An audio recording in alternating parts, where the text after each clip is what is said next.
கர்த்தருடைய நாமம் மகிமைப்படுவதாக. परमेश्वर का नाम महिमा होने पाए। இந்த நாள் செய்தியினுடைய ஆதாரமாக நான் ஒரு சிறிய கதையை உங்களுக்கு சொல்ல விரும்புகிறேன். इस दिन की जो है संदेश के आधार पर मैं एक छोटा सा कहानी आप लोगों को बताना चाहता हूँ।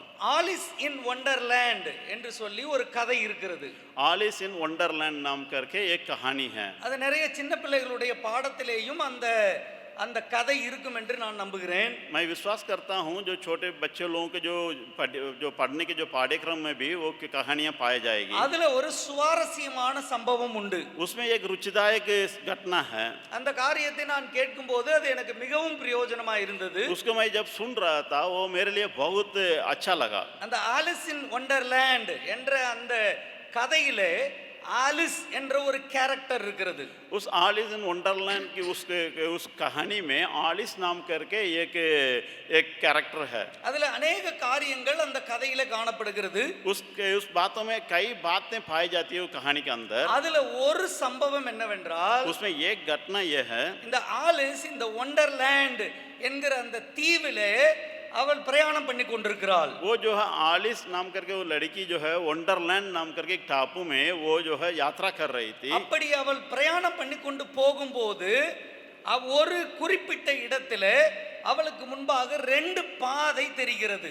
वो जब यात्रा कर ही रही थी उस समय में एक जगह पर दो रास्ता जो है उसको दिखाई देती है। ஒரு பாதை வலதுபுறமாக போகிறது, एक जो है दाएं तरफ की ओर, இன்னொரு பாதை இடதுபுறமாக போகிறது. दूसरा रास्ता जो बाएं तरफ की ओर जा रहा है। அந்த கிராஸ் ரோடுல அவள் அங்கே நின்று கொண்டு யோசித்துக் கொண்டிருக்கிறாள். वहां पर अभी जो है उसको निर्णय लेना है कहां जाना है।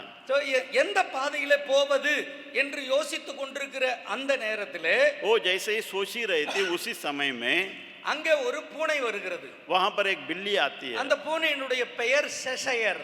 उस बिल्ली का नाम सेशयर। அந்த செஷயர் கேட் அந்த பூனை ஆலிஸினிடத்தில் கேட்கிறது, ஆலிஸ் இங்கே நின்று கொண்டு என்ன செய்து கொண்டிருக்கிறாய்? वो सेशयर नाम की बिल्ली वो आलिस नाम करके उस लड़की से पूछती है, यहाँ पर आलिस यहाँ पर तुम क्या कर रही हो? ஆலிஸ் பதில் சொல்லுகிறாள், நான் இந்த ரெண்டு பாதையிலே எதில போவது என்பதை நான் யோசித்துக் கொண்டிருக்கிறேன். वो आलिस जवाब इस रीति से देती है, यहाँ दो रास्ता है, इसमें किस रास्ता में मुझे जाना चाहिए? நான் இடதுபுறம் இருக்கிற பாதையிலே போவதா அல்லது வலதுபுறம் இருக்கிற பாதையிலே போவதா என்று எனக்கு தெரியவில்லை. अभी मैं बाएं तरफ की रास्ता को चुनूं या दाएं तरफ की रास्ता को चुनूं मुझे पता नहीं चल रही है। அப்பொழுது செஷயர் கேட் ஆலிஸினிடத்தில் கேட்டது, उस समय में वो सेशयर नाम की उस बिल्ली ने आलिस से पूछ रही थी, நீ एंगे போய் சேர வேண்டும் என்பதை நீ எனக்கு சொல், நீ எந்த பாதையிலே போக வேண்டும் என்பதை நான் சொல்லுகிறேன் என்றது. वो बिल्ली इस तरह से पूछ रही है, तुम कहाँ जाना चाहती हो उसे मुझे बताओ, मैं कहाँ पहुँचना चाहती हो उसे मुझे बताओ, मैं तुम्हें मार्ग दिखाऊंगा। நீ எந்த பாதையை தெரிந்தெடுக்க வேண்டும் என்பது நீ எங்கே போய் சேர வேண்டும் என்பதை பொறுத்தது.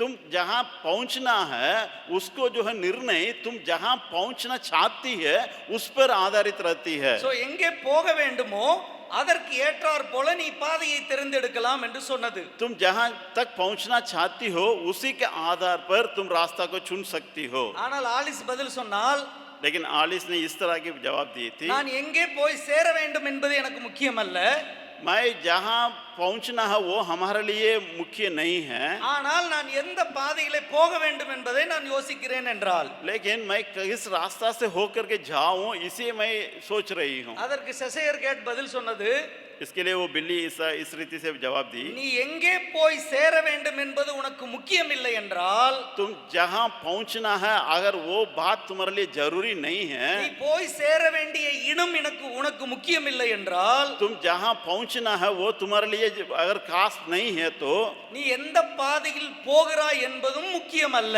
तुम जिस रास्ता को चिन्हित करेगी वो भी तुम्हारे लिए बहुत महत्व नहीं நீ रहेगी। இது எதில வேண்டுமானாலும் போகலாம் என்று சொன்னது. तुम किसी भी रास्ता में होके जा सकती हो करके कह रहे थे। நம்முடைய ஆவிக்குரிய வாழ்க்கை ஒரு பிரயாணத்திற்கு ஒப்பிடப்பட்டிருக்கிறது. हमारा आत्मिक यात्रा भी इस तरह की एक सफर के बारे में दर्शाया जा रहा है। நம்முடைய ஆண்டவராகிய இயேசு கிறிஸ்து हमारा पिता परमेश्वर, தம்முடைய சீசர்களுக்கு ஆவிக்குரிய காரியங்களை போதிக்கும் போது हमारा परमेश्वर यीशु मसीह जब अपने चेले लोगों को आत्मिक बातों को जब सिखा रहे थे, இந்த உலகத்தில் இருக்கிற சிறிய சிறிய காரியங்களை எடுத்து பெரிய ஆவிக்குரிய சத்தியங்களை அவர்களுக்கு போதித்தார். उनको छोटी छोटी बातों को लेकर के बहुत बड़ा बड़ा आत्मिक बातों को उन्हें सिखा रहे थे. சில நேரங்களிலே சீசர்கள் அதை கூட புரிந்து கொள்ள முடியாதவர்களா இருந்தார்கள் என்பதை நாம் வேதத்தில் பார்க்கிறோம். कई बार यही होती है कि चेले लोग उसे भी स्मरण करने के लिए या उन्हें समझने की बुद्धि उन्हें नहीं थी. இந்த உலகத்தில் இருக்கிற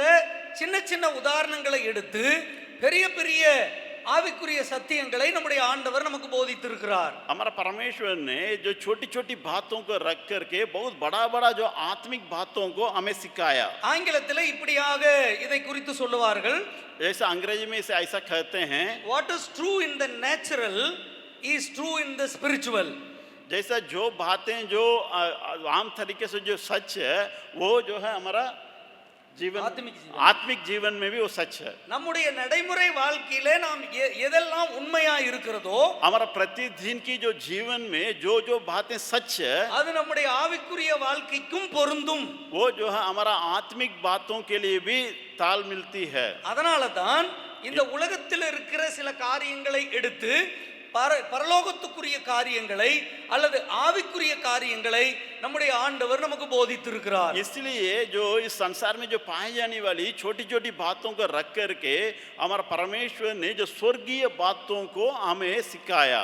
அப்படிப்பட்ட ஆவிக்குரிய விஷயத்தில் ஒன்று நம்முடைய ஆவிக்குரிய வாழ்க்கை பிரயாணத்துக்கு ஒப்பிடப்பட்டு சொல்லப்பட்டிருக்கிறது. इसमें एक बात यह है, हमें जो सिखाया गया है इस संसार की बातों से, उसमें एक यात्रा से हमारा जो जीवन को तुलना करना. நம்முடைய ஆவிக்குரிய வாழ்க்கை என்பது हमारा जो आत्मिक बात जो है ஒரு மரத்துக்கு ஒப்பிடப்பட்டிருக்கிறது. एक पेड़ के लिए पेड़ के साथ उसको जो तुलना किया गया.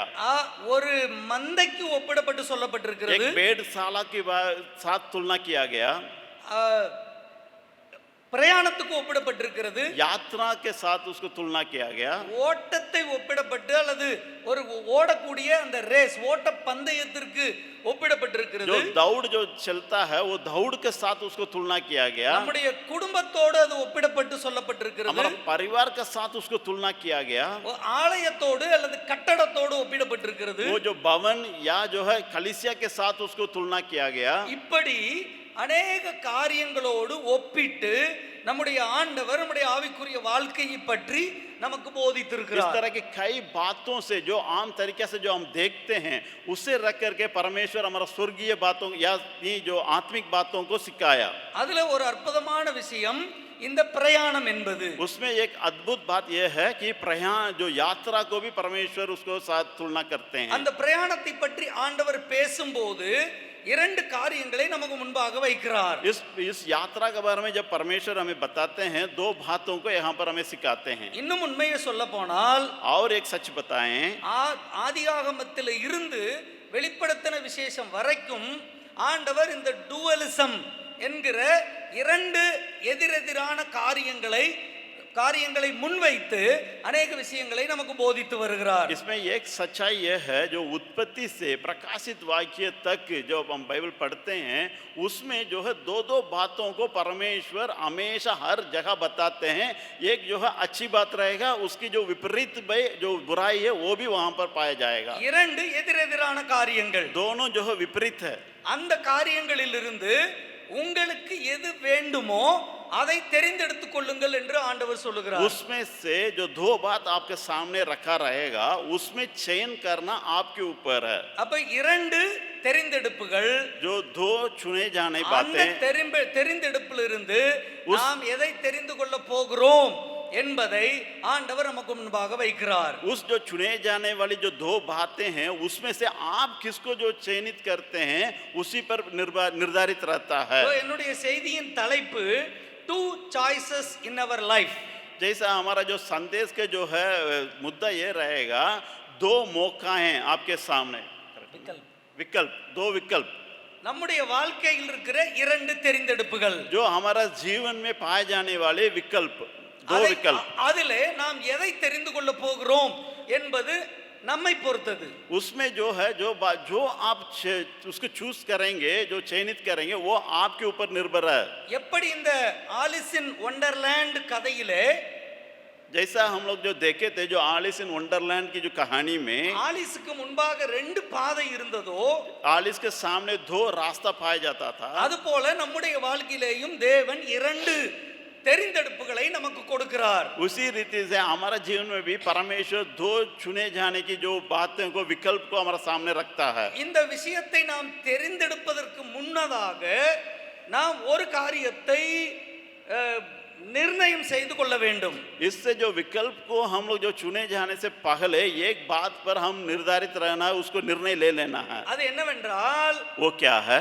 நாம் தெரிந்தெடுப்பதற்கு முன்பாக அதனுடைய முடிவு என்ன என்பதை யோசிக்க வேண்டும். वो जो है जिसको मैं चुनता हूँ, वो उसकी अंत कैसा होगा रहेगा करके हमें उससे निर्णय ले लेना चाहिए। நாம் எந்த ஒரு செயலை செய்தாலும் हम कोई भी कार्य करते हैं, அதனுடைய முடிவு என்ன என்பதை யோசிக்காமல் பல நேரங்களில் அந்த காரியத்தை செய்வதில்லை. वो काम को जो हम शुरू कर रहे हैं, उसके अंत, उसके परिणाम कैसा होगा करके हम सोचे बगैर हम कई बार निर्णय ले लेते हैं। முடிவை யோசிக்காமல் நாம் ஒரு காரியத்தை செய்ய துணிவதில்லை.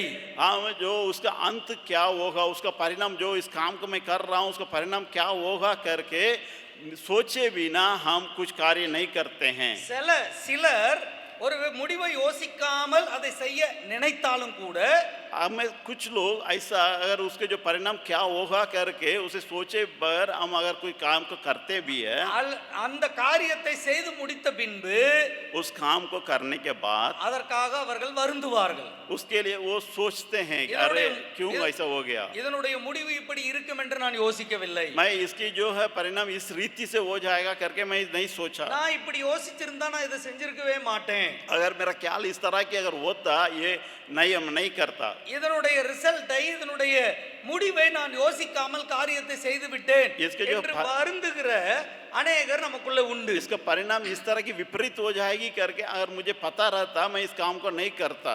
அதனால தான் இப்படி நாம் வருத்தத்திற்கு உள்ளாகி விடக்கூடாது என்பதற்காகத்தான் ஆண்டவர் ஏற்கனவே முடிவை நமக்கு முன்பாக வைத்து தெரிந்தெடுப்பையும் நமக்கு முன்பாக வைக்கிறார். इसलिए हम इस रीति से दुखित ना होना करके ही हमारा परमेश्वर हर बातों को जो अंत क्या है, परिणाम क्या होगी करके बता कर कि हमारा सामने दो रास्ता को जो रखते हैं चयनित करने के लिए। வேதத்திலே ஒரே அதிகாரத்திலிருந்து 3 அல்லது 4 காரியங்களை நான் உங்களுக்கு முன்பாக வைக்க விரும்புகிறேன். जैसा बाइबल से मैं एक ही अध्याय से 2 या 3 बातों को आपके सामने रखना चाहता हूँ। முதலாவது தெரிந்தெடுப்பு, 2 பாதைகள். जैसा पहले जो है विकल्प जो है 2 रास्ता, 2 paths அல்லது 2 ways, जो 2 रास्ता, 2 मार्ग। மத்தேயு எழுதின சுவிசேஷம் मत्ती 7வது அதிகாரம் 13-14 வசனங்களை நாம் கவனிக்கலாம். मत्ती जो है 7वां अध्याय का 13-14 वचन को हम लोग देखेंगे। இடுக்கமான வாசல் வழியாய் உட்பிரவேசியுங்கள், கேட்டுக்கு போகிற வாசல் விரிவும் வழி விசாலமுமாய் இருக்கிறது, அதன் வழியாய் பிரவேசிக்கிறவர்கள் அநேகர். ஜீவனுக்கு போகிற வாசல் இடுக்கமும் வழி நெடுக்கமுமாய் இருக்கிறது, அதை கண்டுபிடிக்கிறவர்கள் சிலர். मत्ती 7 अध्याय का 13वां वचन, सकेत फाटक से प्रवेश करो, क्योंकि चौड़ा है वह फाटक और सरल है वह मार्ग जो विनाश को पहुंचाता है। 14 वचन पढ़ते हैं, क्योंकि सकेत है वह फाटक और कठिन है वो मार्ग जो जीवन को पहुंचाता है और थोड़े हैं जो उसे पाते हैं। இந்த வசனத்தை நன்றாய் கவனியுங்கள். इस वचन को अगर हम पढ़ते हैं, ஆண்டவர் இங்கே 2 பாதைகளை பற்றி பேசுகிறார். यहाँ पर 2 मार्ग के बारे में, फाटक के बारे में यहाँ पर परमेश्वर बताते हैं, அல்லது 2 வாசலை பற்றி பேசுகிறார். या 2 फाटक के बारे में यहाँ पर बता रहे हैं। இந்த வாசல் வழியாய் பிரவேசிப்பதற்கு முன்னதாக ஆண்டவர் அதனுடைய முடிவை பற்றியும் சொல்லுகிறதை நாம் பார்க்கிறோம். इस फाटक के भीतर अगर आप प्रवेश करने से पहले ही इसकी जो है परिणाम क्या होगी करके भी परमेश्वर बताते हैं। 13வது வசனத்தை பார்க்கலாம். 13वां वचन ऐसा लगता है, இடுக்கமான வாசல் வழியாய் உட்பிரவேசியுங்கள். सकेत फाटक से प्रवेश करो। இங்கே இடுக்கமான வாசலை பற்றி ஆண்டவர் பேசும்போது यहाँ पर जो सकेत फाटक के बारे में परमेश्वर जो क्या बताते हैं, அதனுடைய முடிவையும் ஆண்டவர் இங்கே சொல்லுகிறார். उसकी जो है परिणाम क्या होगा वो भी यहाँ पर दिखाया जा रहा है। இடுக்கமான வாசல் வழியே பிரவேசியுங்கள்.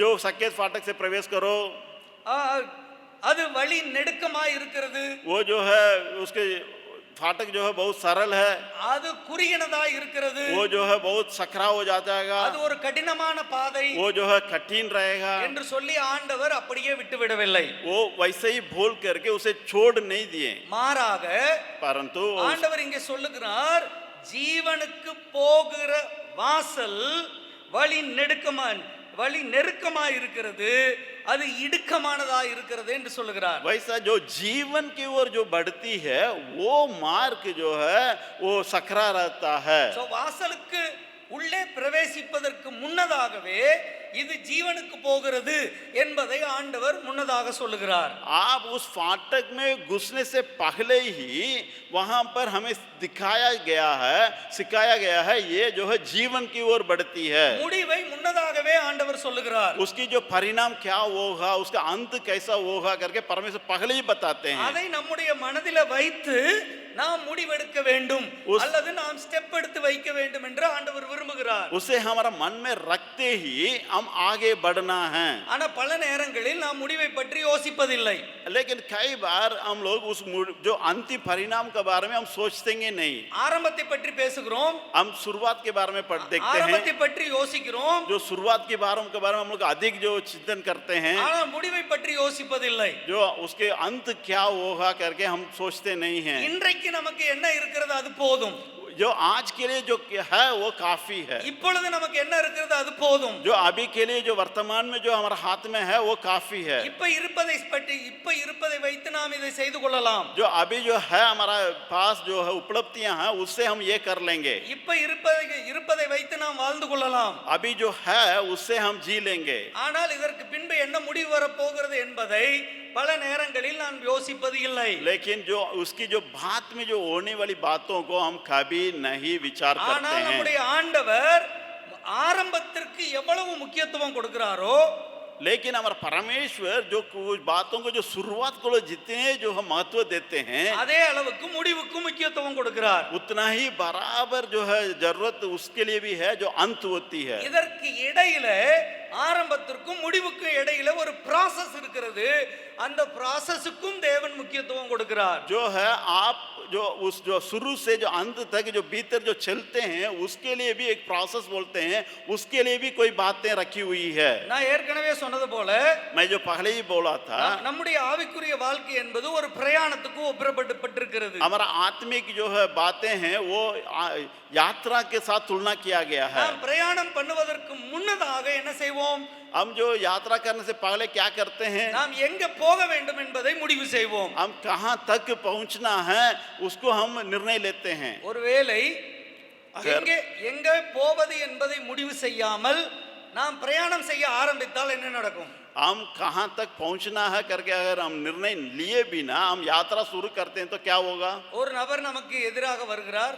एक आदमी हमारा सामने अगर आएंगे, அந்த நபர்கிட்ட கேக்குறோம், நீங்க எங்க போறீங்க?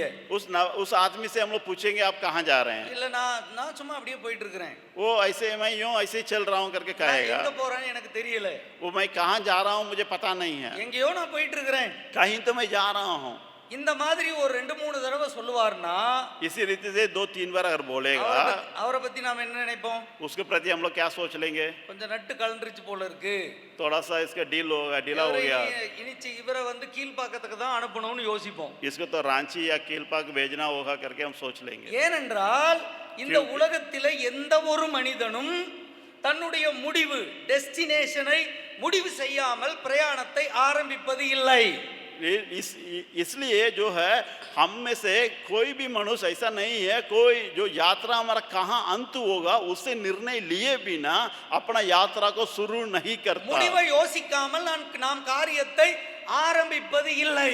जो है अंतिम जो जहाँ तक हमें पहुँचना है उससे हमें निर्धारित किए बिना हम यात्रा नहीं करते हैं। சோ நம்முடைய ஆவிக்குரிய வாழ்க்கையில நாம் ஒரு பிரயாணத்தை ஆரம்பித்திருக்கிறோம். अब हम हमारा आत्मिक विषय में हम एक यात्रा को शुरू किए हैं. நமக்கு முன்பாக ரெண்டு பாதை வைக்கப்பட்டிருக்கிறது. हमारा सामने दो रास्ता रखी गई है. ஒன்று இடுக்கமான பாதை, एक जो है सकरा है, இன்னொன்று விசாலமான பாதை. एक जो है दूसरा जो है चौड़ा. இப்ப நாம் எதை தெரிந்து கொள்ள போகிறோம் इसमें से हम किसे चुने जा रहे हैं என்பதை நாம் தான் முடிவு செய்ய வேண்டும். उसे खुद हमको निर्णय लेना होगा. பல நேரங்களில் कई बार நாம் போய் சேர வேண்டிய இடத்தை பற்றின ஒரு தெளிவான அறிவு நமக்கு இருக்கும்.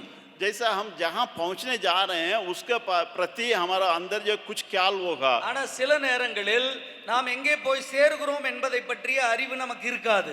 लेकिन कई बार ऐसा भी होता है हम कहाँ जा करके हम पहुँचने जा रहे हैं उसके बारे में कोई ख्याल हमारे लिए अंदर नहीं रहेगा. उदाहरण के लिए ஆபிரகாமை பற்றி வேதம் சொல்லுகிறது, ओ अब्राहम के बारे में बाइबल बतलाती है, அவன் போகிற இடம் இன்னதென்று அறியாமல் புறப்பட்டு போனான். उसके बारे में ये कह रहा है वो अब्राहम ये ना पता था वो कहाँ जा करके पहुँचने वाला है. அவன் எங்கே போகிறான் என்று அவனுக்கு தெரியும், ஆனால் அது எப்படிப்பட்ட இடம் என்று அவனுக்கு தெரியாது. वो कहाँ पहुँचना है उसे मालूम है, लेकिन वो किस तरह की जो जगह है उसके बारे में उसके कोई ज्यादा भी उसको पता नहीं था. நாமும் அப்படித்தான் சில நேரங்களில் பிரயாணத்தை மேற்கொள்கிறோம். हमारा भी यात्रा कई बार ऐसे ही रहता है. நாம் இடத்தை பற்றி கேள்விப்பட்டிருப்போம், हम उस जगह के बारे में पहचानते होंगे, ஆனால் जानते இந்த होंगे, இடத்தை பற்றி நமக்கு தெரியாது. लेकिन उसके बारे में हम लोग को कुछ भी नहीं पता. ஆனாலும் நாம் இங்கிருந்து விசுவாசத்தோடு பிரயாணம் பண்ணி போகிறோம். हम भी वैसे विश्वास के साथ हम चल बैठते हैं. அதுபோலதான் நம்முடைய ஆவிக்குரிய வாழ்க்கையின் பிரயாணமும் கூட. इसी रीति से हमारा आत्मिक यात्रा भी रहती है. நாம் எங்கே போய் சேருகிறோம் என்பது நமக்கு தெரியும், हम जहाँ जाके पहुँचना है मुझे मालूम है, ஆனால் அந்த இடம் எப்படிப்பட்டது என்று நமக்கு தெரியாது. लेकिन उस जगह कैसा है हमें नहीं पता है. ஆனால் விசுவாசத்தோடு நாம் புறப்பட்டு போக வேண்டும். हम लेकिन विश्वास के साथ हमको चलना चाहिए. இஸ்ரவேல் ஜனங்கள் எகிப்திலிருந்து புறப்பட்டு வந்தபோது जो इस्राएल लोग मिस्र देश से जो चल के आ रहे थे, அவர்கள் கானான் தேசத்திற்கு போக வேண்டும் என்று தேவன் மோசே மூலமாக சொன்னார். उन लोगों को बताया गया है मूसा के द्वारा कानान देश पहुंचना है. அவர்கள் கானான் தேசத்துக்கு போவதை பற்றி அறிந்திருந்தார்கள், वे लोग कानान को ओर जाने के बारे में उन लोग जानते थे, ஆனால் கானான் தேசம் எப்படிப்பட்டது என்று அவர்களுக்கு தெரியாது. लेकिन कानान को वो देश किस प्रकार की पाया जाएगा वो उसके बारे में उन लोगों को पता नहीं था. ஆனால் ஒரே ஒரு காரியத்தை அறிந்திருந்தார்கள், लेकिन एक बात को उन लोग जानते थे, பாலும் தேனும் ஓடுகிற ஒரு தேசம், वहाँ जो है दूध और मधु बहती है करके जानते थे. செழிப்பான ஒரு தேசம், वो हरियाली वाले देश करके जानते थे. பள்ளத்தாக்குகளும் நிறைந்த ஒரு தேசம், वो जो है पहाड़ और पर्वत के साथ है करके जानते थे. வருஷம் முழுவதும் தப்பாமல் மழை பெய்கிற தேசம், वो जो है हर साल अपने ऋतु पर जो है पानी बरसाता है. இதைத்தான் அவர்கள் அறிந்திருந்தார்கள். इतना ही उन लोगों को जानकारी थी.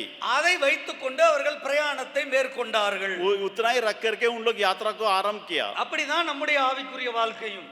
वैसे ही हमारा आत्मिक जीवन भी. நம்முடைய பெரிய அண்ணன் 50 வருஷங்களுக்கு முன்பாக தமிழ்நாட்டிலிருந்து பீகாருக்கு வரும்போது हमारा बड़े भैया जो है जब 50 साल पहले मद्रास से जब बिहार आए थे, பீகாருக்கு போவோம் என்று அவருக்கு தெரியும்.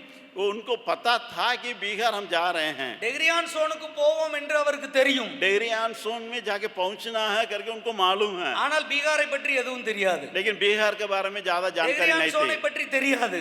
डेगरियान सोन के बारे में ज्यादा இது जानकारी नहीं थी. எப்படிப்பட்ட இடம் என்பது தெரியாது. ये कैसा जगह है करके नहीं मालूम இங்க था. இருக்கிற மக்கள் எப்படிப்பட்டவர்கள் தெரியாது. यहाँ के लोग किस रीति से पाए जाए रहते हैं उनको पता இங்க नहीं இருக்கிற था. கலாச்சாரத்தை பற்றி அனுபவம் இல்லை. यहाँ के कल्चर के बारे में ज्यादा से भी जानकारी उनको இங்க नहीं था. பேசப்படுகிற மொழியை பற்றிய ஒரு மொழி தெரியாது. यहाँ के जो बोली जा रहे हैं उसके बारे में नहीं पता. இது எதுவுமே தெரியாமல் நாம் இங்கேதான் போகிறோம் என்ற இடத்தை மாத்திரம் அறிந்தவராக அண்ணன் இங்கே புறப்பட்டு வந்தார். ये जो है बातें जो नहीं मालूम था, लेकिन उनको ये पता था हम कहाँ जा करके पहुंचेंगे. इतना ही याद रख करके जानकारी रखते हुए वो यहाँ पहुंचे. அதே போலதான் நம்முடைய ஆவிக்குரிய வாழ்க்கையில நாம் ஒரு ஆவிக்குரிய பிரயாணத்தை மேற்கொண்டிருக்கிறோம். इससे ऐसे ही हमारा आत्मिक जीवन में अभी हम एक आत्मिक यात्रा को शुरू किए हैं. அங்கே இரண்டு தெரிந்தெடுப்பு நமக்கு முன்பாக இருக்கிறது. यहाँ पर दो बातें जो चयनित करने के लिए विकल्प है. ஒன்று விசாலமான பாதை, एक जो है चौड़ा रास्ता, இன்னொன்று குறுகிய பாதை. दूसरा जो है सकरा. ஒன்று தாராளமாக பிரயாணிக்கக்கூடிய பாதை. एक जो है बहुत आराम से जा सकते हैं, ஆனா இன்னொன்று கடினமான பாதை, மேடு பள்ளங்கள் நிறைந்த பாதை. दूसरा रास्ता ये है कठिनाई को सामना करना पड़ेगा, ऊंच और नीचे का उठ का बढ़ा है। இந்த வாசலை பற்றி பாதையை பற்றி ஆண்டவர் சொல்லும்போது அதனுடைய முடிவையும் நமக்கு முன்பாக வைக்கிறார். यहाँ पर परमेश्वर जैसे ये दोनों फाटक के बारे में या दोनों जो है रास्ता के बारे में बता रहे हैं, शुरू करते समय भी बता देंगे वो किस तरीका की रास्ता है। இது ஜீவனுக்கு போகிற பாதை, ये जीवन की ओर ले चलेगी, இது அழிவுக்கு போகிற பாதை. ये नाश की ओर ले चलेगी। இந்த ரெண்டு பாதையும் ரெண்டு ஆப்ஷனும் நமக்கு முன்பாக இருக்கிறது. ये दोनों बात भी है, दोनों जो है विकल्प हमारे सामने है। நாம் எதிலே பிரவேசிக்கிறோம், वो हम किस में प्रवेश करने जा रहे हैं, எதிலே பிரயாணப்படுகிறோம், हम किस में यात्रा करने जा रहे हैं। வேதம் தெளிவாக சொல்லுகிறது, बाइबल बहुत खास तरीके से बताती है, ஒரே ஒரு வழிதான், ஒரே ஒரு மார்க்கம்தான். एक ही मार्ग है, நானே வழி, मैं ही मार्ग, நானே சத்தியம், मैं ही सत्य, நானே ஜீவன் என்று இயேசு சொல்லுகிறார். मैं ही जीवन हूँ करके यीशु कहते हैं। அந்த இடத்தை போய் சேர்வதற்கு நிறைய பாதைகள் கிடையாது. वहां पर पहुंचने के लिए कई मार्ग नहीं हैं। நாம் இங்க பூமியில பிரயாணம் பண்ணும்போது हम जब यात्रा करते हैं इस संसार में, हम यात्रा करते समय में ஒரு இடத்தை அடைவதற்கு நிறைய பாதைகள் இருக்கும். एक जगह को पहुंचने के लिए कई मार्ग हो सकता है। ஆனால் நம்முடைய ஆவிக்குரிய வாழ்க்கையில நமக்கு தேவன் வைத்திருக்கிற டெஸ்டினேஷனை அடைவதற்கு ஒரே ஒரு வழிதான். लेकिन हमारा आत्मिक जीवन में उस मंजिल तक पहुंचने के लिए एक ही रास्ता है, அதுல தான் பிரவேசிக்கணும், उसी में ही प्रवेश करना அதுல होगा, தான் பிரயாணம் பண்ணணும், उसी में ही यात्रा करना வேற होगा, ஆப்ஷன் கிடையாது. और कोई ऑप्शन नहीं है, विकल्प नहीं है। ஆனால் பல நேரங்களில் நான் விசாலமான பாதையில பிரவேசிக்க வேண்டும், लेकिन कई बार ऐसा भी रहता है, हम चौड़ा रास्ता में यात्रा करना है, விசாலமான பாதையிலே நான் பயணம் பண்ண வேண்டும், वो चौड़ा रास्ता में गुजरना पड़ेगा। என்னுடைய பிரயாணத்திலே பயணத்திலே எந்த கஷ்டமும் இருக்க கூடாது, हमारा यात्रा में किसी भी प्रकार की दिक्कत परेशानी नहीं होनी चाहिए, ஆனால் நான் ஜீவனை அடைய வேண்டும் என்று நினைக்கிறோம். लेकिन हमें जीवन भी मिलना चाहिए, அது நடக்காது. वो कभी नहीं होगा। பாதை தவறாக இருக்குமானால் நாம் போய் சேருகிற இடமும் தவறாகத்தான் இருக்கும். अगर मार्ग जिसे हम चुने हैं वो गलत रहेगा, हमें पहुंचने के जगह भी जरूर गलत ही रहेगा। ஆனால் நம்மில் சிலருக்கு பாதை தவறாக இருக்கிறது, ஆனால் அடைய வேண்டிய இடம் சரியாக இருக்க வேண்டும் என்று நினைக்கிறோம். हमें कई लोगों को ये रहता है, हम चुने हैं जो मार्ग जो है गलत रहता है, लेकिन हृदय में सोचते हैं हम सही जगह पर पहुंच जाएंगे। அப்படி இருக்க வாய்ப்பே கிடையாது. वैसा रहने का कोई मौका ऐसा नहीं வேதம் होगा। அப்படி ஒரு ஆப்ஷனை நமக்கு கொடுக்கவில்லை.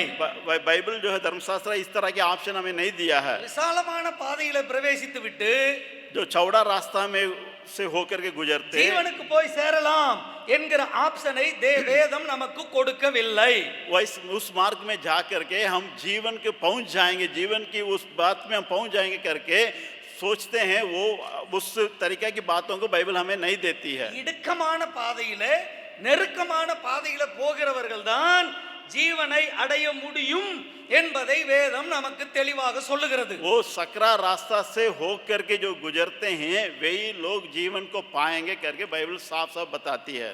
அதனால நாம் பிரயாணிக்கிற பிரயாணங்கள் மேடு பள்ளங்கள் நிறைந்ததாக இருந்தாலும், लेकिन इसलिए जो मार्ग से हम जा रहे हैं वो उस उठकपट भी रहे, அது கஷ்டங்கள் நிறைந்ததா இருந்தாலும், वो समस्या और परेशानी को देने वाली भी रहे, போராட்டங்கள் நிறைந்ததாக இருந்தாலும், कई प्रकार की जो बातों का हम सामना करेंगे तब पर भी, நெருக்கமானதாக இருந்தாலும், वो बहुत सकरा रहने से भी நாம் எங்கே போய் சேருகிறோம் என்பதுதான் முக்கியம். वो हम जहाँ पर पहुँच रहे हैं वही बहुत खास बात है। நம்முடைய ஆவிக்குரிய வாழ்க்கையினுடைய பிரயாணம் என்பது हमारा आत्मिक जीवन की जो यात्रा जो है ரோஜா நிறைந்த பாதையில் நடப்பதல்ல, वो गुलाब से भरा हुआ उस पर रास्ता से होना नहीं है। ரோஜா பூக்கள் விரிக்கப்பட்ட பாதையில நடந்து போவதல்ல, हम गुलाब से जो फूल से जो बिछाया हुआ उस रास्ता में होकर के जाना அது नहीं है। கடினமான பாதை, वो जो है बहुत कठिन है, அது நெருக்கமான பாதை, वो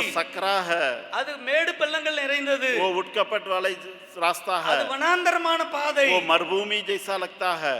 அது சில நேரம் செழிப்பு இருக்கும் இல்லாமல் இருக்கும், और कभी हरियाली रहती है कभी नहीं रहेगा, சில நேரம் நிறைவு இருக்கும் இல்லாமல் இருக்கும். कभी भरपूरी रहेगा कभी नहीं रहेगा. ஆனால் நம்முடைய டெஸ்டினேஷன் மேல தான் நம்முடைய கண் இருக்க வேண்டும். लेकिन रास्ता कुछ भी हो, लेकिन हमें जहां पहुंचना है उस पर हमारा नजर होना चाहिए. நாம் போய் சேர வேண்டிய இடத்தை பற்றி நாம் அறிந்திருந்தால் ஆம். நம்முடைய பிரயாணத்தை நாம் சரியாக செய்து கொள்ள முடியும். हम कहां पहुंचना है उस जगह के बारे में हमें जानकारी रहेगा, तब हमारा यात्रा को सफल कर सकते இப்ப हैं. எதுல நாம் பிரவேசிக்கிறோம் என்பதை हम अभी वर्तमान में किस पर हम यात्रा कर रहे हैं करके நாம் முடிவு செய்து கொள்ள வேண்டும். अभी हम निर्णय ले लेना चाहिए. ஒரு முறை நாங்கள் பட்னா ஆக்ஷன் சென்டருக்கு ஒரு மீட்டிங்காக போயிருந்தோம். एक बार पटना एक्शन सेंटर में एक मीटिंग के लिए हम लोग जा रहे थे சில வருடங்களுக்கு முன்பாக. कुछ साल पहले. அங்கே மாலையில மீட்டிங்கை முடித்துவிட்டு அடுத்த நாள் கண்டிப்பாக வர வேண்டும் என்று சொல்லி பிசி ஜான்சன் அண்ணன் சொல்லி இருந்தார்கள். हमारा साथ जो थे पीसी जॉनसन भैया कैसनो हमको कल दूसरे जगह में जाना है करके कह रहे थे. அந்த முறை எங்களோடு அசோக் அங்கிளும் வந்திருந்தார். उस समय में हमारे साथ अशोक अंकल भी थे. Brother P C Johnson, Ashok uncle, நான் மூன்று பேரும் அந்த வாகனத்தை எடுத்து பிரயாணத்தை ஆரம்பித்தோம். उस समय पीसी जॉनसन भैया और मैं और अशोक अंकल तीनों उस गाड़ी को लेकर के हम लोग चल रहे थे. பட்னால புறப்படும் போது கிட்டத்தட்ட ஒரு 9 மணி இருக்கும். पटना से जब हम लोग निकल रहे थे 9 बज रहा था. வருகிற வழியில आने के रास्ता में எங்களுடைய அந்த வண்டியில இருக்கிற ஹெட்லைட் வந்து ப்ராப்ளம் ஆகிவிட்டது. जैसा हम लोग आते समय रास्ता में हेडलाइट जो है खराब हो गई. அது வர வழியில அதை சரி பண்ணி கொண்டு திரும்பவும் பிரயாணத்தை தொடர்ந்தோம். वैसा जो है उसको जो रास्ता में ठीक ठाक करके फिर हम लोग यात्रा को शुरू किए. நவபத்பூர் தாண்டின உடனே मोहब्बतपुर जैसा हम लोग पहुंचे, நாங்கள் வர வேண்டிய வழியை விட்டு விட்டு இருட்டில் வேற வழியில போக ஆரம்பித்தோம். जैसा मोहब्बतपुर जैसा हम लोग पार किए हैं, हम लोग जिस रास्ता में आना चाहिए था उस रास्ता से भटक के दूसरे रास्ते में हम लोग चल दिए. ரோடு மிக நன்றாக இருந்தது. रास्ता बहुत अच्छा था, ஆனால் தவறான வழியில போய் கொண்டிருக்கிறோம். लेकिन गलत रास्ता में जा रहे थे. தவறான வழியில தான் போகிறோம் என்பது எங்களுக்கு தெரியவில்லை. हम लोग को ना पता था कि हम लोग गलत रास्ता में जा रहे हैं. பல கிலோமீட்டர் தூரம் போன பின்பு कई किलोमीटर जाने के बाद சகோதரன் பிசி ஜான்சனுக்கு டவுட் வந்து விட்டது.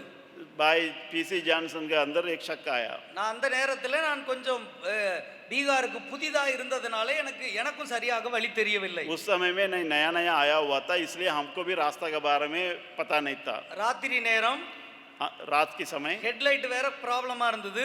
जैसा हेडलाइट भी सही नहीं जल रहा था. நாங்க தவறான பாதையில வெகு தூரம் போய்விட்டோம். हम लोग गलत रास्ता में बहुत दूर हम लोग आगे बढ़ गए थे. கொஞ்சம் சந்தேகத்துல சரி இங்க எதுக்கும் கேட்டுட்டு பிரயாணத்தை தொடருவோம் என்று சொல்லி பிசி ஜான்சன் என்ன செய்தார், வண்டியை நிறுத்தி அங்க ஒரு இடத்துல விசாரித்தார். इसलिए पीसी जॉनसन भाई ने ये सोच रहे थे किसी से मैं पूछ करके आगे बढ़ूंगा करके सोचते हुए गाड़ी किनारे किए, एक आदमी से पूछने लगे.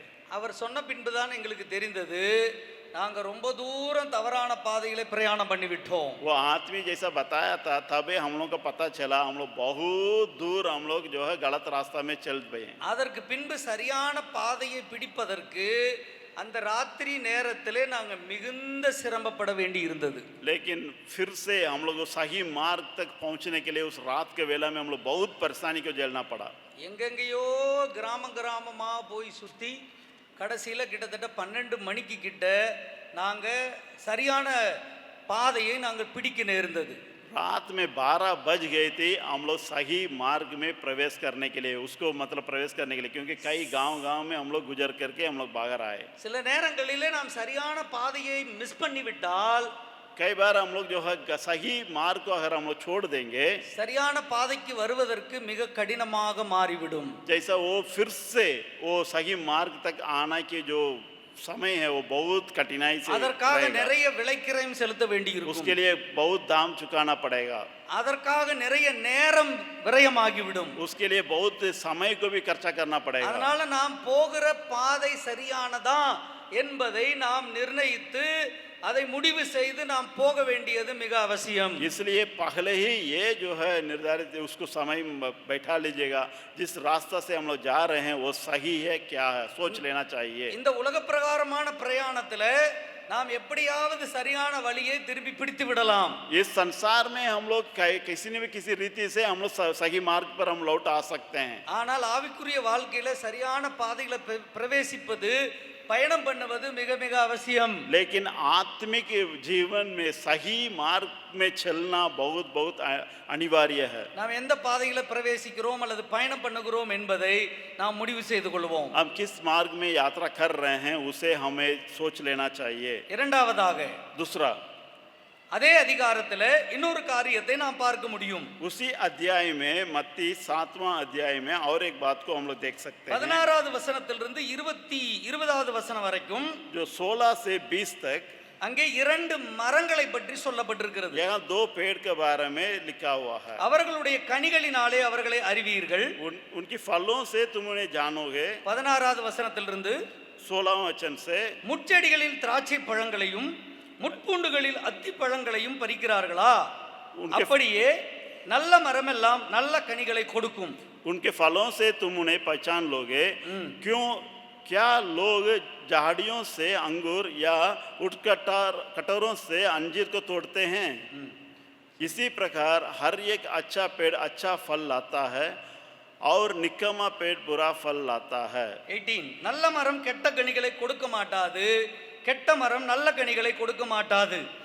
अच्छा पेड़ बुरा फल नहीं ला सकता और न निकम्मा पेड़ अच्छा फल ला सकता நல்ல கனி கொடாத மரம் எல்லாம் வெட்டுண்டு அக்கினியிலே போடப்படும். जो जो पेड़ अच्छा फल नहीं लाता वह काटा और आग में डाला जाता है. ஆதலால் அவர்களுடைய கனிகளினாலே அவர்களை அறிவீர்கள்.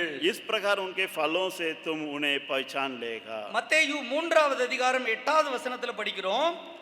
मत्ती 3 का 8 वचन में पढ़ते हैं, மனம் திரும்புதலுக்கு ஏற்ற கனிகளை கொடுங்கள். वो मन फिराव के फल लाओ. நாம் மனம் திரும்பி ஆண்டவரை ஏற்றுக்கொண்டு மனம் திரும்பி ஆண்டவருக்குள்ளே வந்த பின்பு जब हम मन फिरा करके परमेश्वर में हम आते हैं, நம்முடைய வாழ்க்கை கனி கொடுக்கிற வாழ்க்கையாக இருக்க வேண்டும். हमारा जीवन फल देने वाली जीवन होना चाहिए. ஒரு மரத்தை நாம் நடுவதற்கு முன்னதாக அதனுடைய கனிகளை பற்றி யோசித்து தான் மரத்தை நாம் நடுகிறோம். जैसा एक फल की जो पेड़ को हम लगाने से पहले वो फल किस रीति से देखा करके सोच करके ही उसको लगाते हैं. கனி கொடாத மரமாக இருந்தால் அதை நாம் நடுவதற்கு யோசிப்போம். अगर वो पेड़ फल नहीं देने वाली है उसे लगाने के लिए हम कई बार सोच रहे हैं. கெட்ட கனி கொடுக்கிற மரங்களை நாம் நடுவது இல்லை.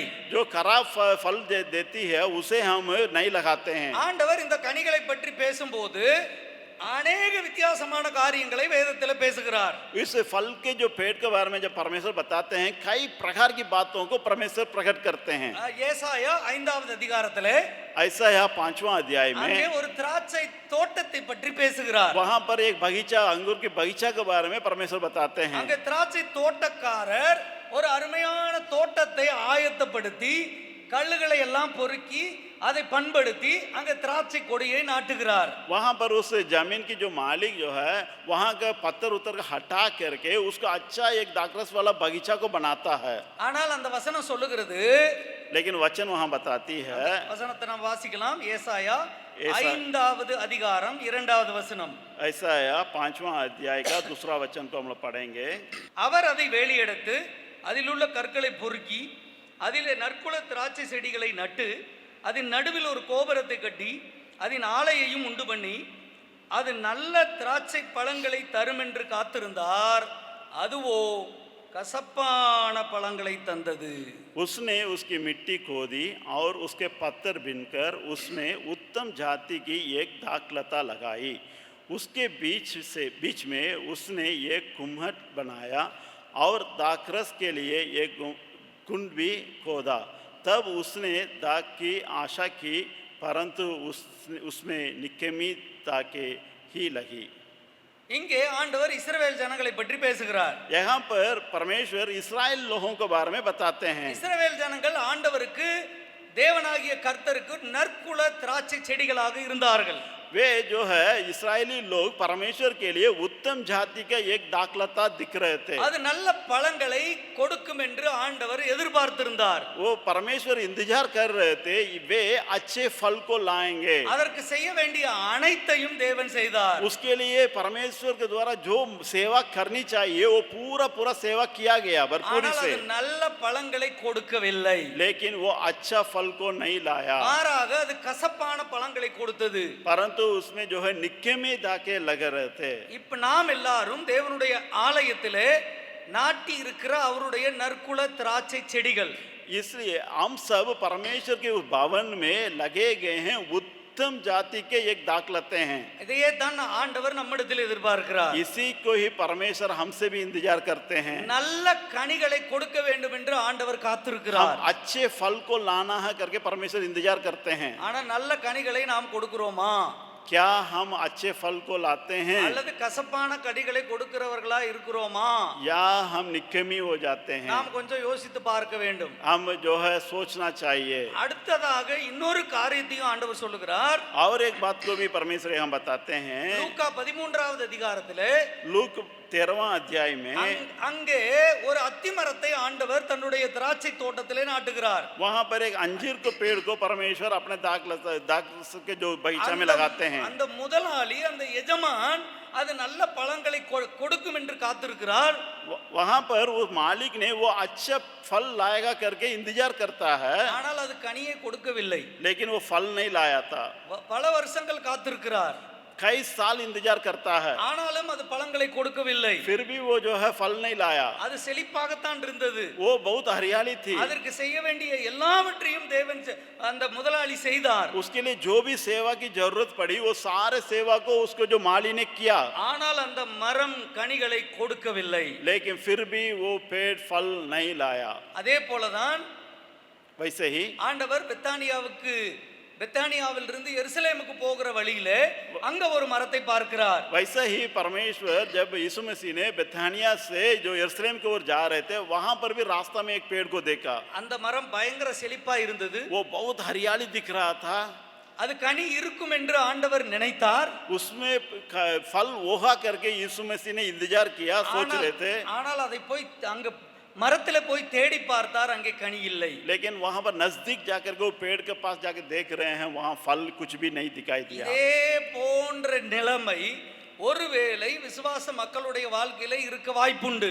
इसी रीति के जो जीवन जो है विश्वासियों को पास पाया जा सकता है। ஒரு புறம் ஒரு கூட்டம் கசப்பான கனிகளை கொடுக்கிறது, एक जगह देखते हैं कि कुछ लोग जो है नालायक को ना खाने लायक फल को देते हैं। இன்னொரு புறம் இன்னொரு கூட்டம் கனி கொடுக்கிற வாழ்க்கையே இல்லாமல் இருக்கிறது. और एक झुंड ऐसा है जो फल ही नहीं दे पाते हैं। ஆனால் ஆண்டவர் இங்கே கனி கொடுக்கிறதை பற்றி பேசுகிறார். लेकिन यहाँ यीशु मसीह जो है फल लाने की बातों को बताते हैं। மனம் திரும்புதலுக்கு ஏற்ற கனிகளை கொடுக்கிறவர்களாக இருக்க வேண்டும். हम मन फिराव की योग्य फल को लाना चाहिए। இந்த கனிகள் என்று சொல்லும்போது यहाँ फल के बारे में हम लोग जो बता रहे हैं, நம்மில ஒரு சிலருக்கு இந்த கனிகள் என்றால் என்ன என்பது தெரியாமல் இருக்கலாம். हम में से कुछ लोगों को फल के बारे में ज्यादा जानकारी नहीं होगा।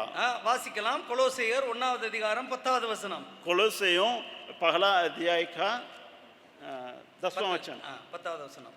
कोलोसियों 1 अध्याय का 10वां वचन। கொலோசியர் 1:10 இந்த கனிகள் என்றால் என்ன என்பதை பற்றி சொல்லப்பட்டிருக்கிறது. यहाँ पर फल क्या है करके लिखा हुआ है। சகல விதமான நற்கிரியைகளாகிய கனிகளை தந்து தேவனை அறிகிற அறிவிலே விருத்தி அடைய வேண்டும், ताकि तुम्हारा चाल चलन प्रभु के योग्य हो और वह सब प्रकार से प्रसन्न हो और तुम में हर प्रकार के भले कामों का फल लगे।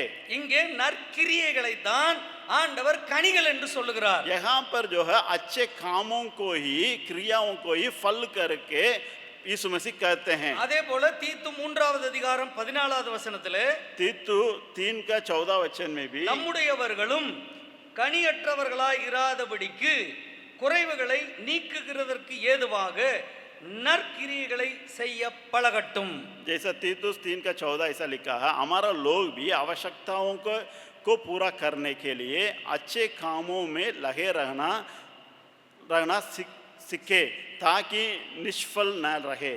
இங்கேயும் நற்கிரியைகள் கனிகள் என்பது நற்கிரியைகள் என்பதை ஆண்டவர் தெளிவாக சொல்லுகிறதை பார்க்கிறோம். इस वचन के आधार पर भी हम लोग देखते हैं फल के मतलब जो है अच्छे कामों को दर्शा रहा है। எபேசியர் 2வது அதிகாரம் 10வது வசனத்தை கூட வாசிக்கலாம். एफेसियों 2 का 10 को भी हम लोग पढ़ेंगे।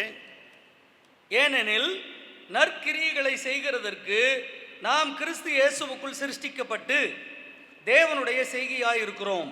அவைகளில் நாம் நடக்கும்படி அவர் முன்னதாக அவைகளை ஆயத்தம் பண்ணி இருக்கிறார். क्योंकि हम उसके बताए हुए हैं और मसीह हमारे लोग भी आवश्यकताओं को पूरा करें।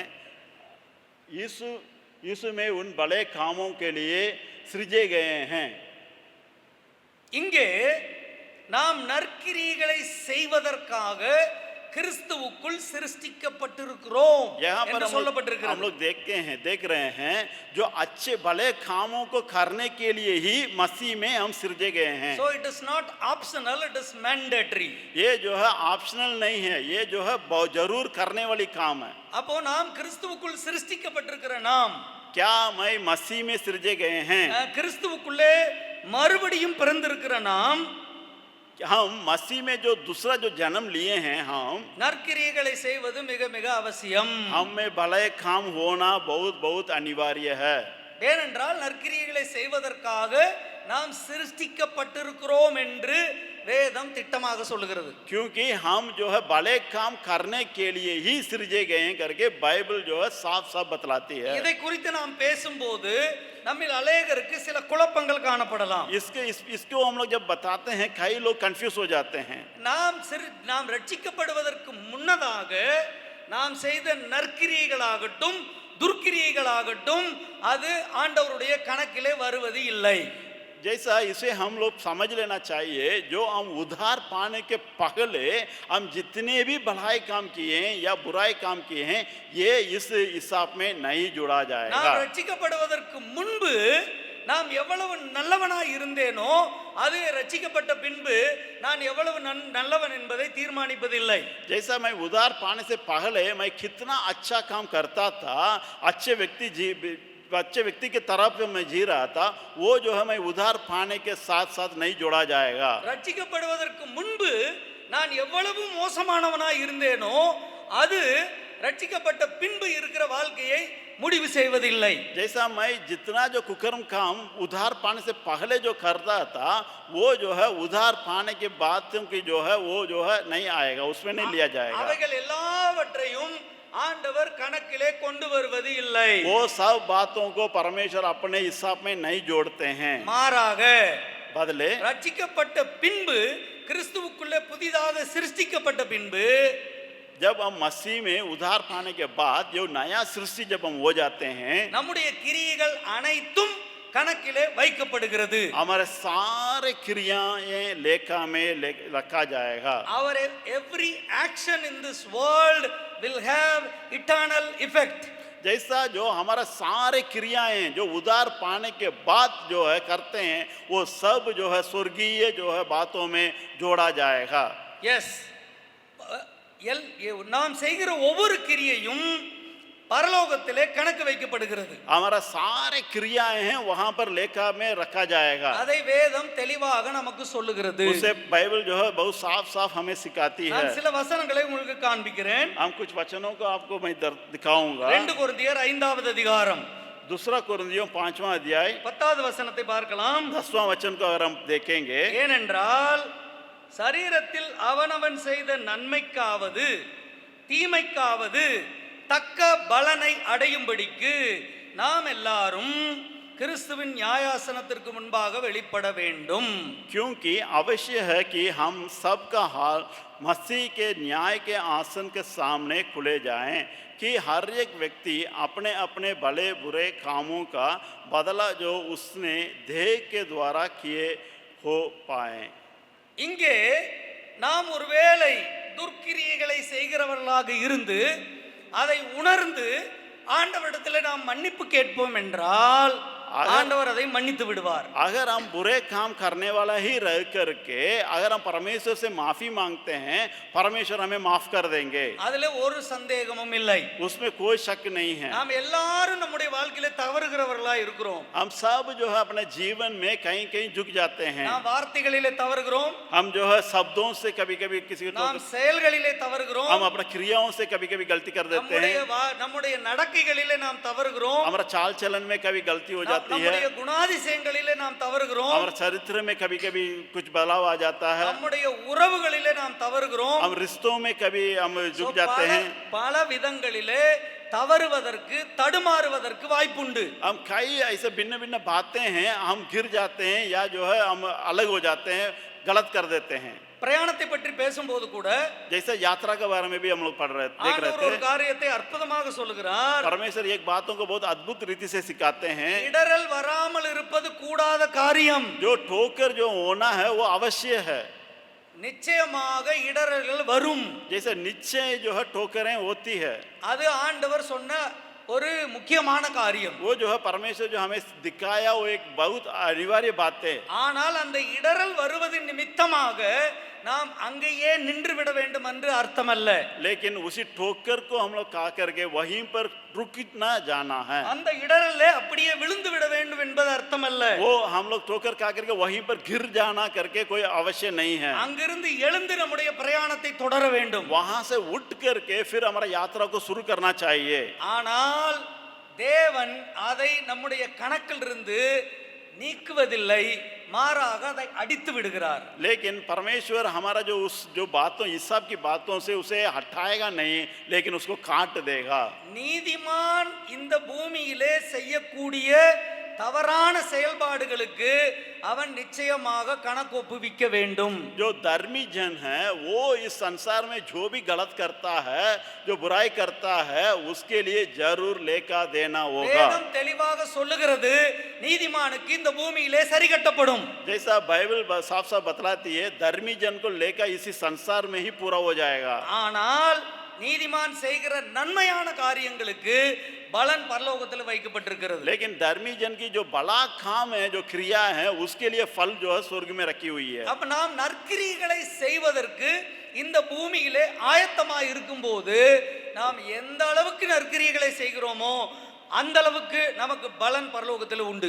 जैसा इस पृथ्वी में हम जीते समय में जितने जितने भलाई काम अधिक से अधिक भलाई काम करते हैं, उसके लिए प्रतिफल स्वर्ग में जरूर मिलेगा. ஆனால் இந்த பூமியிலே நீதிமான்கள், பரிசுத்தவான்கள், தேவனுடைய பிள்ளைகள் செய்கிற தவறான கிரியைகளுக்கு நிச்சயமாக விளைவுகள் உண்டு.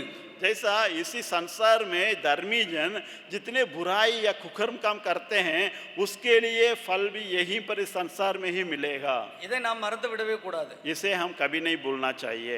The Bible is very clear. जो बाइबल साफ साफ வேதம் बताती है, தெளிவாக சொல்லுகிறது, நாம் சரீரத்தில் செய்த நன்மைக்காவது தீமைக்காவது நீ கிறிஸ்துவனுடைய நியாயாசனத்திற்கு முன்பாக நாம் நிற்க வேண்டும். उसी वचन में हम लोग देखते हैं कोलोसियों में, जो पहला दूसरा कुरिन्थियों में हम लोग देख रहे थे, जो शरीर में जितने हम भलाई बुराई किए हैं, उसके लिए संसार में हमारे लिए हम परमेश्वर के न्याय के सिंहासन के सामने प्रकट होंगे. ரோமர் 2வது அதிகாரத்துக்கு வரலாம். जो रोमियो दूसरा अध्याय में हम लोग देखते அங்கே हैं, 6வது வசனத்துல பார்க்கிறோம், वहाँ 6वां वचन ऐसा लिखा है, தேவன் அவனவனுடைய கிரியைகளுக்கு தக்கதாக அவனவனுக்கு பலன் அளிப்பார். वह हर एक को उसके कामों का अनुसार बदला देगा. அங்கே தொடர்ந்து வாசிக்கும் போது, சோர்ந்து போகாமல் நற்கிரியைகளை செய்து மகிமையையும் கனத்தையும் அழியாமையையும் தேடுகிறவர்களுக்கு नित्य जीवन अलिपार. जैसा आगे हम लोग पढ़ते हैं, जो थके बिना जो भले काम को जो करते रहते हैं, उन लोगों के लिए परमेश्वर प्रतिफल को जरूर देगा. சத்தியத்திற்கு கீழ்ப்படியாமல் அநியாயத்துக்கு கீழ்ப்படுகிறவர்களுக்கு उग्र कोपाग्नि वरुम. और आगे हम लोग देखते हैं 7वां वचन और 8वां वचन में, जो है परमेश्वर के जो बातों को जो है ठुकराता है, उसके लिए जरूर दंड मिलेगा. 11வது வசனம், தேவனிடத்தில் பட்சபாதம் இல்லை. जैसे 11वां वचन इस तरह की बताती है, परमेश्वर पक्षपात नहीं करते. இப்போ நமக்கு முன்பாக ரெண்டு ஆப்ஷன் இருக்கு. अभी हमारा सामने दो विकल्प है. ஒன்று நற்கிரியை, एक जो है भलाई, இன்னொன்று துர்க்கிரியை. दूसरा जो है बुरा. ஒன்று நல்ல கனிகளை கொடுப்பது, एक जो है अच्छे फल देना, இன்னொன்று கெட்ட கனிகளை கொடுப்பது அல்லது கசப்பான கனிகளை கொடுப்பது. जैसे दूसरा जो है निक्कमा या जो है कड़वा फल को देने वाला. நாம் நம்மை சுற்றி இருக்கிறவர்களுக்கு எந்த விதமான கனிகளை கொடுக்கிறோம்? हम अपने चारों तरफ जो रहने वाले लोगों के सामने हम क्या फल को देते हैं? நம்முடைய கனிகள் அவர்களுக்கு சுவையாக இனிப்பாக இருக்கிறதா அல்லது கசப்பாக இருக்கிறதான் என்பதை கொஞ்சம் யோசிப்போம். क्या हम हमारा सामने जो हमारा साथ जो जी रहे हैं, जो हमारा आसपास रहते हैं, उनके सामने हमारा फल मीठा है या बहुत कड़वा है, ना खाने लायक है? இந்த ரெண்டு ஆப்ஷன்ல நமக்கு எது தேவையோ அதை நம்ம சூஸ் பண்ணிக்கலாம். अभी आपके सामने दो विकल्प है, उसमें से एक को आप चुनेंगे. நற்கிரியைகளுக்கு பலன் உண்டு, जो बड़े काम के लिए अच्छे प्रतिफल मिलेगा, ஆனால் அதற்கு விரோதமாக அதற்கு எதிராக செய்கிற கிரியைகளுக்கு நிச்சயமாக விளைவுகள் உண்டு. जैसा उसके खिलाफ में जो विरोध में जो करने वाले बुराई बातों के लिए भी यहाँ पर न्याय होगा. நாம் செய்கிற ஒவ்வொரு காரியத்திற்கும் இட்டர்னல் இஃபெக்ட் கண்டிப்பாக உண்டு. जैसा जो है हमारा हर कार्य के लिए प्रतिफल जो स्वर्गीय प्रतिफल मिलेगा. மூன்றாவதாக तीसरी, அதே அதிகாரத்திலே மத்தேயு 7வது அதிகாரம் मत्ती 7वां अध्याय में இன்னொரு காரியத்தை நாம் பார்க்கலாம். 7வது அதிகாரம் 21வது வசனம், Jesus. பரலோகத்தில் இருக்கிற என் பிதாவின் சித்தத்தின்படி செய்கிறவனே பரலோக ராஜ்யத்தில் பிரவேசிப்பானே அல்லாமல் என்னை நோக்கி கர்த்தாவே கர்த்தாவே என்று சொல்லுகிறவன் அதில் பிரவேசிப்பது இல்லை. 21 थोड़ा सा दिखाएंगे. 21, 7:21 जो मुझसे हे प्रभु कहता है, उनमें से हर एक स्वर्ग का राज्य में प्रवेश ना करेगा, परंतु वही जो मेरे स्वर्गीय पिता की इच्छा पर चलता है. இங்கே தேவனுடைய சித்தம் ஒரு புறம் இருக்கிறது, यहाँ पर परमेश्वर की इच्छा एक तरफ है, சுய சித்தம் இன்னொரு புறம் இருக்கிறது, अपनापन एक तरफ है. ஆவியின்படி நடத்தப்படுகிற வாழ்க்கை ஒரு புறம் இருக்கிறது, यहाँ पर आत्मा के द्वारा चलाए जाने वाली बात एक तरफ है, மாமிசத்தின்படி நடக்கிற இன்னொரு வாழ்க்கை ஒரு புறம் இருக்கிறது. जो शरीर की इच्छा का अनुसार चलने वाला एक तरफ है. இந்த ரெண்டு ஆப்ஷன் நமக்கு முன்னாடி இருக்கு. ये दोनों तरह जो है विकल्प हमारा सामने है. முதலாவது நாம் பார்த்தோம், पहले हम लोग देख रहे थे ஜீவனுக்கு போகிற வாசல், जो है जीवन की ओर जाने वाली फाटक, அது வழி நெடுக்கமும் இடுக்கமுமா இருக்கிறது. वो जो है सकरा और जो है बहुत कठिनाई को सामना कर देता है. இன்னொன்று அழிவுக்கு போகிற வாசல், அது விசாலமா இருக்கிறது. वो जो है नाश की ओर जो जाती है, वो जो है चौड़ा रहता है. எது வேணுமோ அதை சூஸ் பண்ணிக்கலாம். उस जो चाहिए उसे हम चेंज कर सकते हैं. அடுத்தது நல்ல கனி கொடுக்கிற வாழ்க்கை, दूसरी जो है अच्छे फल देने वाली जीवन, நற்கிரியைகளை செய்கிற வாழ்க்கை, अच्छा क्रियाओं को करने वाली जीवन. இங்கே கசப்பான கனி கொடுக்கிற வாழ்க்கை, दूसरा जो है कड़वापन की जो फल देने वाली, அல்லது கெட்ட கனி கொடுக்கிற வாழ்க்கை, वह निकम्मे फल देने वाली बातें. எது வேணுமோ அதை சூஸ் பண்ணிக்கலாம். वो दो जो विकल्प है आपका सामने. மூன்றாவதாக ஒரு ஆப்ஷனை கர்த்தர் நமக்கு முன்பாக வைக்கிறார். तीसरी एक ऑप्शन को हमारे सामने है, தேவ சித்தத்தின்படியாக வாழ்கிற வாழ்க்கை, जो परमेश्वर की इच्छा का अनुसार जीने वाली बात है, அல்லது சுய சித்தத்தை செய்து முடித்து வாழ்கிற வாழ்க்கை. जो नहीं तो जो दूसरा अपना ही इच्छा के अनुसार चल करके कदम करने वाली जीवन. அதைத்தான் வேதம் இப்படி சொல்லுகிறது, इसे ही बाइबल ऐसा बताती है, ஆவியினால் நடத்தப்படுகிற வாழ்க்கை, जो आत्मा के द्वारा चलाए जाने वाली बातें, மாமிசத்தின்படி நடத்தப்படுகிற வாழ்க்கை. जो शरीर के अनुसार चलने वाली बातें हैं. ரோமர் புத்தகத்திலே நாம் இதை குறித்து மிக தெளிவாக படிக்கிறோம். रोमियो में हम लोग इसके बारे में साफ साफ पढ़ते हैं. ரோமர் 8வது அதிகாரம் रोमियो 8वां अध्याय 1வது வசனத்தை வாசிக்கலாம். पहला वचन को अगर हम लोग देखेंगे, ஆனபடியால் கிறிஸ்து இயேசுவுக்கு உட்பட்டவர்களாயிருந்து மாமிசத்தின்படி நடவாமல் ஆவியின்படி நடக்கிறவர்களுக்கு ஆக்கினை தீர்ப்பு இல்லை. अब जो मसीह यीशु में है उन पर दंड की आज्ञा नहीं, क्योंकि वे शरीर के अनुसार नहीं वरन आत्मा के अनुसार चलते हैं. இந்த வசனத்தை நான் கொஞ்சம் என்னுடைய வெர்ஷனுக்கு கன்வெர்ட் பண்ணி உங்களுக்கு சொல்றேன். जैसा इस वचन को मैं अपना तरीका से उसको जो थोड़ा सा मॉडिफाई करके मैं बताता हूँ. ஆனபடியினாலே इसलिए தேவனுடைய சித்தத்தின்படி வாழாமல் மாம்ச சித்தத்தின்படி சுய சித்தத்தின்படி வாழ்கிறவர்களுக்கு ஆக்கினை தீர்ப்பு உண்டு. जो परमेश्वर की इच्छा का अनुसार नहीं अपने ही शरीर की इच्छा पर जो चलते हैं और जीते हैं, उनके लिए जरूर दंड मिलेगा. கிறிஸ்து இயேசுவுக்கு உட்பட்டவர்களாயிருந்து प्रभु यीशु मसीह में होकर के ஆவியின்படி நடவாமல் जो आत्मा का अनुसार न चलकर மாமிசத்தின்படி நடக்கிறவர்களுக்கு ஆக்கினை தீர்ப்பு உண்டு. जैसा शरीर की ही बातों पर चलाए जाने वालों को जरूर दंड मिलेगा। வசனம் தெளிவாக சொல்லுகிறது. जो वचन बहुत बहुत साफ साफ बतलाती है, There are two options before us. जैसा दो चुने जो विकल्प हमारा सामने है, ஆவிக்குரியபடி நாம் வாழுகிறவர்களா அல்லது மாமிசத்தின்படி வாழ்கிறவர்களா? जैसा आत्मा के अनुसार चल रहे हैं या शरीर की बातों पर चल रहे हैं। மாமிசத்தின்படி இங்கே வசனம் கீழே பாருங்க, 5வது வசனம். जो 5वां वचन को हम लोग देखते हैं, அன்றியும் மாமிசத்தின்படி நடக்கிறவர்கள் மாமிசத்துக்குரியவைகளை சிந்திக்கிறார்கள், ஆவியின்படி நடக்கிறவர்களோ ஆவிக்குரியவைகளை சிந்திக்கிறார்கள். क्योंकि शारीरिक व्यक्ति शरीर की बातों पर मन लगाता है, परंतु आध्यात्मिक जो आत्मा की बातें पर मन लगाते हैं।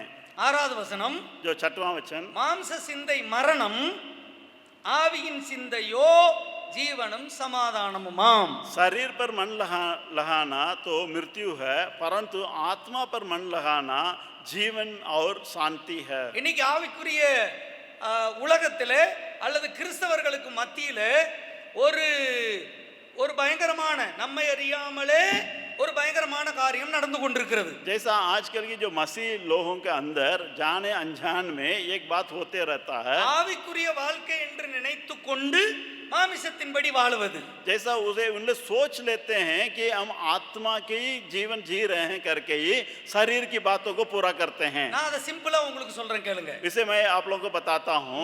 நமக்கு தேவன் நம்முடைய ஆவிக்குரிய வாழ்க்கைக்கு ஒரு ஸ்டாண்டர்டை நிர்ணயித்து வைத்திருக்கிறார். हमारे लिए परमेश्वर एक तरीका को, एक नियम को लगा के रखा है।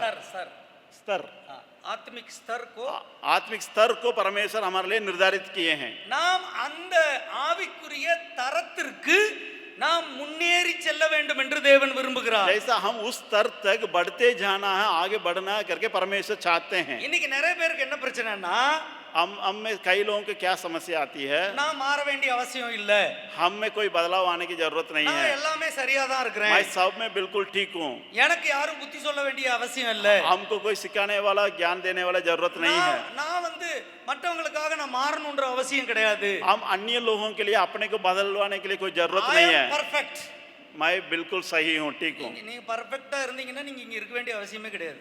अगर आप बिल्कुल सही हो तो यहाँ रहने की कोई आवश्यकता भी नहीं होता। நீங்க என்கிட்ட சொன்னீங்கன்னா நான் உங்களுக்கு பரலோகத்துக்கு அனுப்பிச்சு விட்டுருவேன். मैं अगर आपसे हमसे कहिएगा, मैं स्वर्ग सीधा भेज दूंगा ஏன்னா आपको। பர்ஃபெக்ட்டான ஆட்களுக்கு இங்க இடமே கிடையாது. जैसा पूरा पूरा बिल्कुल ठीक ठाक जो ஆனா जी நிறைய रहे பேருக்கு हैं, நினைப்பு, மாமிசத்துல என்ன நினைப்புனா ஐ அம் பர்ஃபெக்ட். लेकिन कई लोग अपना शरीर में विचार ये कर लेते हैं, हाँ, मैं मारा वेंडी बिल्कुल आवश्यक सही नहीं हूँ, मुझे बदलाव की कोई जरूरत नहीं है। குடும்பத்துல இந்த பிரச்சனை தான். जो परिवार के अंदर भी यही समस्या चलती மனைவிக்கு है, ஏத்த மாதிரி நான் மாற வேண்டிய அவசியம் இல்ல, जैसे पत्नी के अनुसार मैं बदलने की कोई जरूरत नहीं புருஷனுக்கு है, ஏத்த மாதிரி நான் மாற வேண்டிய அவசியம் இல்ல, जैसा मेरा आत्मिक के अनुसार जो पुरुष के अनुसार मैं बदलने की जरूरत नहीं है। புருஷனுக்கு ஏத்த மாதிரியும் மாற வேண்டாம், आप अपना पति के अनुसार भी नहीं बदलिए, மனைவிக்கு ஏத்த மாதிரியும் மாற வேண்டாம், आप अपनी पत्नी के अनुसार भी ना बदलिए, வேதத்துக்கு ஏத்த மாதிரி மாறுங்க.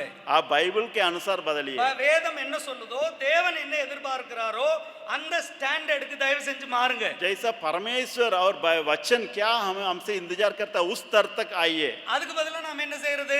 उसके बदले हम क्या करते हैं, தேவனை என்னுடைய ஸ்டாண்டர்டுக்கு இழுத்துட்டு வர்றது. परमेश्वर को मैं अपने स्तर पर ले आता हूँ, ஏன் ஸ்டாண்டர்டுக்கு இழுத்துட்டு வந்து मैं मेरा स्तर पर ले आकर के, ஏன் நீதி தான் அவருடைய நீதி, मेरा धार्मिकता ही उनकी धार्मिकता ஏன் कहते हैं, பரிசுத்தம் தான் அவருடைய பரிசுத்தம், मेरा पवित्र जो है वही उनका पवित्र है, என்னுடைய உண்மை தான் அவருடைய உண்மை, मेरा सच्चाई जो है वही उनका सच्चाई है, ஏன் ஸ்டாண்டர்ட் தான் அவரோட ஸ்டாண்டர்ட், मेरा स्तर जो है वही उनका स्तर है। ஹலோ ஹலோ ஹலோ, அவருடைய ஸ்டாண்டர்டுக்கு நாம் போறதுக்கு பதிலா ஏன் ஸ்டாண்டர்டுக்கு அவரை இழுத்துட்டு வர்றதுக்கு பேரு தான் மாமிசத்தின்படி வாழ்கிற வாழ்க்கை.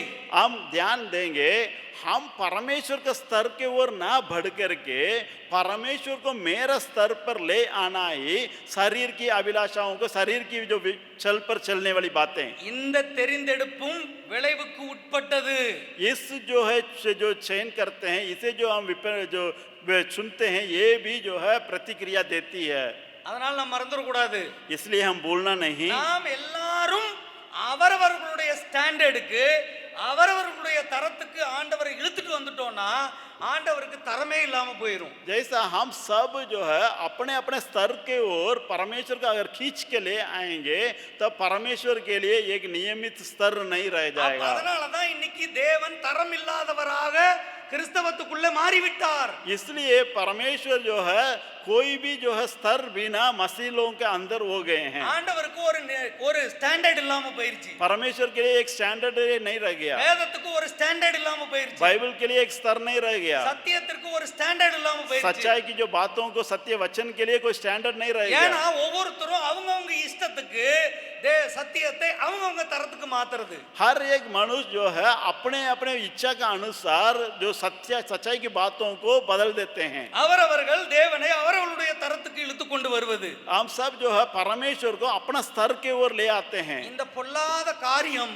நம்முடைய வாழ்க்கையிலே நடக்காமல் இருப்பதாக ये जो है जो दुष्ट बातें हैं हमारा जीवन में ना होने पाए। நாம் எல்லாரும் அவருடைய ஸ்டாண்டர்டுக்கு ஏறி போகணும். हम सब जो है परमेश्वर के स्तर के ओर बढ़ते जाना है। 50 ஸ்டூடண்ட்ஸ் கிளாஸ்ல படிச்சிட்டு இருக்கான், जो 50 बच्चे जो है पढ़ रहे हैं एक क्लास में, வாத்தியார் பாஸ் மார்க்குக்கு ஒரு ஸ்டாண்டர்ட் வச்சிருக்காரு. जैसा वहां पर टीचर जो है पास होने के लिए एक स्तर रखते हैं। ஆனா இப்ப மாணவன் என்ன சொல்றான், अभी जो लड़का जो स्टूडेंट क्या कहता है, சார் நான் எவ்வளவு மார்க் எடுக்கிறனோ அத பாஸ் மார்க்க வைங்க சார்.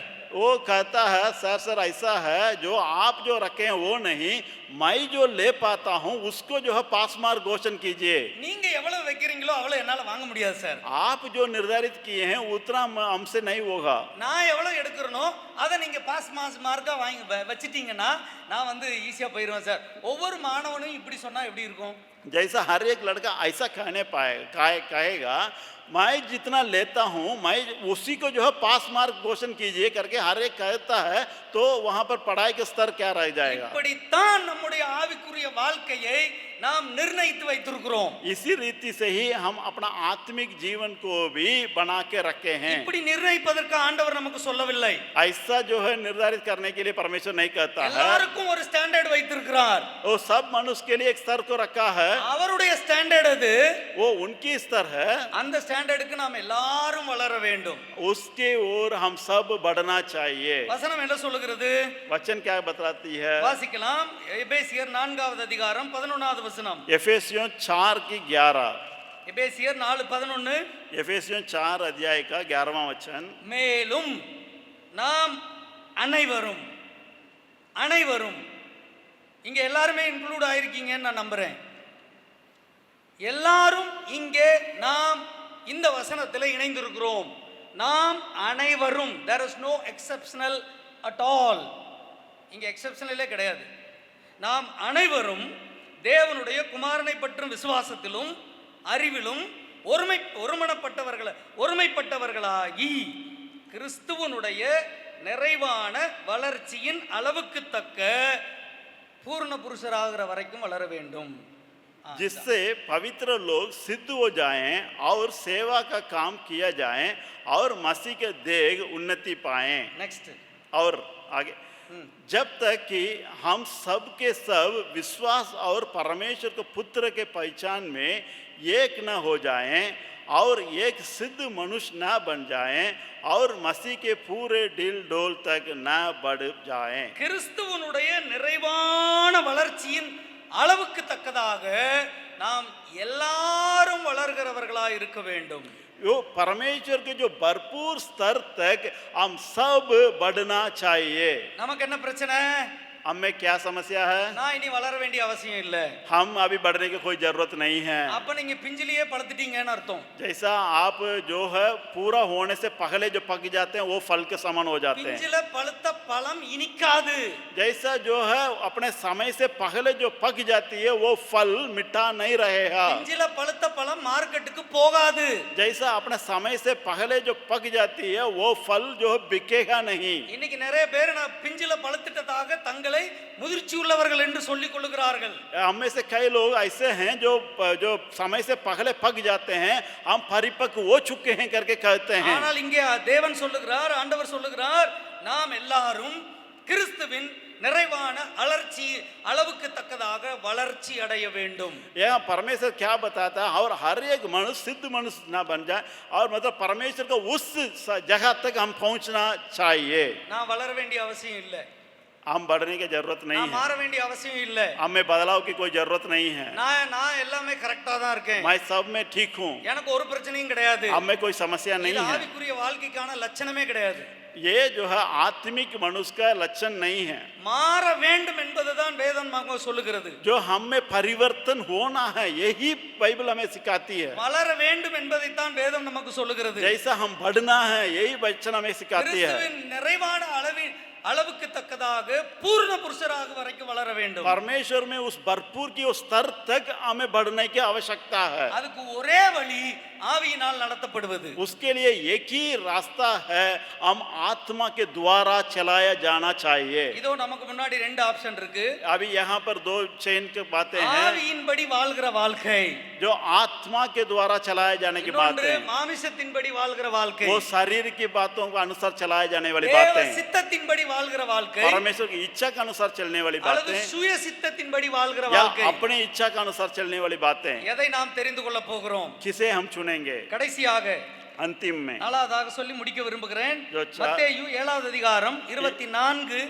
26 வசனங்களை வாசிக்கலாம். जो मत्ती 7वां अध्याय का 24 और 26 को हम लोग पढ़ेंगे। மத்தேயு 7வது அதிகாரம் 24 26 ரெண்டு வசனங்கள். ஆகையால் நான் சொல்லிய இந்த வார்த்தைகளை கேட்டு இவைகளின்படி செய்கிறவன் எவனோ அவனை கண்மலையின் மேல் தன் வீட்டை கட்டின புத்தியுள்ள மனுஷனுக்கு ஒப்பிடுவேன். इसलिए जो कोई मेरे ये बातें सुनकर उन्हें मानता है वह उस बुद्धिमान मनुष्य के समान ठहरेगा जिसने अपना घर चट्टान पर बनाया। 26 நான் சொல்லிய இந்த வார்த்தைகளை கேட்டு இவைகளின்படி செய்யாதிருக்கிறவன் எவனோ அவன் தன் வீட்டை மணலின் மேல் கட்டின புத்தி இல்லாத மனுஷனுக்கு ஒப்பிடப்படுவான். परंतु जो कोई मेरे ये बातें सुनता है और उन पर नहीं चलता वह उस निर्बुद्धि मनुष्य के समान ठहरेगा जिसने अपने घर बालों पर बनाया। இங்கே ஆண்டவர் நம்முடைய ஆவிக்குரிய வாழ்க்கையின் அஸ்திவாரத்தை பற்றி பேசுகிறார். यहाँ पर परमेश्वर हमारा आत्मिक जीवन की नींव की बातों को बताते हैं। ரெண்டு விதமான அஸ்திவாரம்.